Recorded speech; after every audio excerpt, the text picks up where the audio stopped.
सयौं वर्ष हजारौं वर्ष पुरानो जुन हाम्रो सभ्यता सम्पदा छ त्यसलाई नजोगाइकन हामी विकासमा चाहिँ जान सक्दैनौँ। यो यति महत्त्वपूर्ण कुरा हो। मान्छेले अस्ति पनि मैले कुरा भन्दाखेरि ओहो कस्तो घमण्डी रहेछ, मसँग 5 तल्ले घर छ भन्थ्यो, गाडी चढ्छु भन्थ्यो। तर त्यो कुरा किन बुझ्न जरुरी छ भन्दाखेरि म स्ट्रक्चरल इन्जिनियर हो जुन नेपालमा 150 देखि 200 जना मात्रै छन् हैन। म एउटा म्युजिकल कलाकार हो, म एउटा टिभी शोको जज हो, नेपाल पुसिबेस टिभी शो इमेज च्यानलमा चलिरहेछ हैन। मैले स्वास्थ्यमा को क्षेत्रमा गरेको कामहरू, शिक्षाको स्कुलको क्षेत्रमा गरेको कामहरू, पूर्वाधारको क्षेत्रमा गरेको कामहरू, पोलिसी लेभलमा ल मेकिङमा गरेको कामहरूको एक्सपिरियन्सले गर्दाखेरि मैले यो कुरा भनिरहेको हो नि त।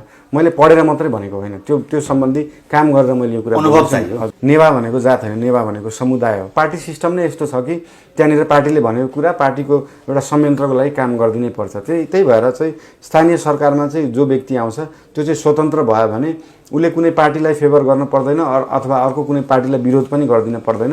उहाँहरू विकासभन्दा अरू काममा बिजी हुनु भएर चाहिँ काम गर्न गाह्रो भयो। मान्छे चाहिँ असल हुनु पर्यो, विकास प्रेमी हुनु पर्यो।